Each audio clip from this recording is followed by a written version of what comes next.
ప్రభు ఎక్కడుంది అక్కడ ప్రజలండి. యేసు ప్రభు ఎక్కడ ఆయన కొరకు భూముల మీద వెళ్ళిపోయారు ప్రజలు. ఆయన అరణ్యంలో ఉంటే అరణ్యంలోకి వచ్చారు, ఎడారిలో ఉంటే ఎడారిలోకి వచ్చారు, ఇంట్లో ఉంటే ఇంటి నిండా జనమే, వాకిట్లో జనమే. ఎక్కడుంటే అక్కడ చోటు ఉండేది కాదు. ఆయన సముద్రం ఒడ్డు నడుస్తుంటే సముద్రం ఒడ్డుకు వచ్చేసారు ప్రజలు. ఆయన చోటు లేక ఆయన కొన్నిసార్లు నావలో కూర్చుని కూడా ఆయన ఏం చెప్పారండి?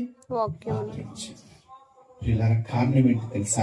ఆయన ఎవరిని వెతికారు? అందుకని ప్రజలందరూ ఎవరిని వెతికారు? ఆయనను వెతికారు. ఆమె చెప్తా, నువ్వు దేవుని సరిగ్గా వెతికితే ధనం నిన్ను వెతుక్కుంటా, ఉద్యోగం నిన్ను వెతుక్కుంటా, జ్ఞానము నిన్ను వెతుక్కుంటా, ప్రజలు నిన్ను వెతుక్కుంటా, ఎవరైనా నిన్ను వెతుక్కుంటా, ఏదైనా నిన్ను వెతుక్కుంటా.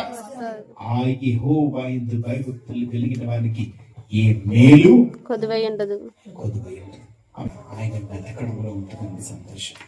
నీ చెప్పులు పోతాయి, నీ అవమానాలు పోతాయి, నీ అపనిలు. అసలు నిన్ను బాధపరచడం ఎవరి తరం కాదు. లూసీలను బంధించి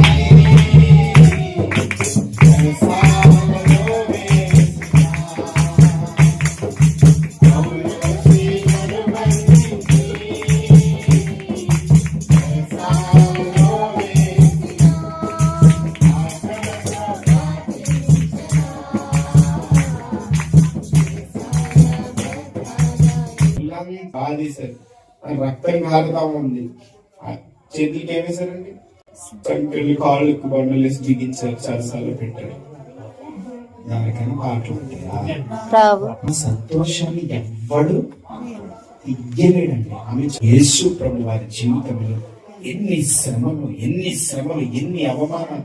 అందరూ శోధించే వాళ్ళే. అపవాది శోధన, దయ్యాల శోధన, మనుషుల శోధన, సద్రూపాయల శోధన, శాస్త్రుల శోధన, పరిశీలన శోధన, అందరూ శోధన. ఎవ్వరు సొంత ఇంట్లో వాళ్ళతో తమ్ముడు ఏమన్నా తెలుసా?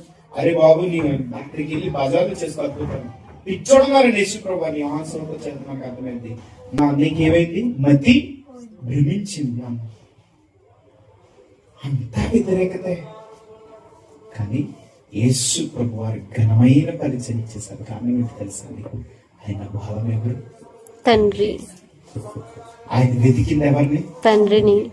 ఆయన వేకువని వెతికింది ఎవరిని? తండ్రిని. ఆయన ప్రార్థన చేసేది ఎవరికి? తండ్రికి. ఆధారపడేది ఎవరికి? తండ్రికి. అడిగేది ఎవరిని? తండ్రిని. పొందుకునేది ఎక్కడి నుంచి? తండ్రి దగ్గర నుంచి. బలమునకు, మన సంతోషమునకు, మన ఆరోగ్యమునకు, మన సమస్తమునకు కారణం ఎవరని ఉండాలండి?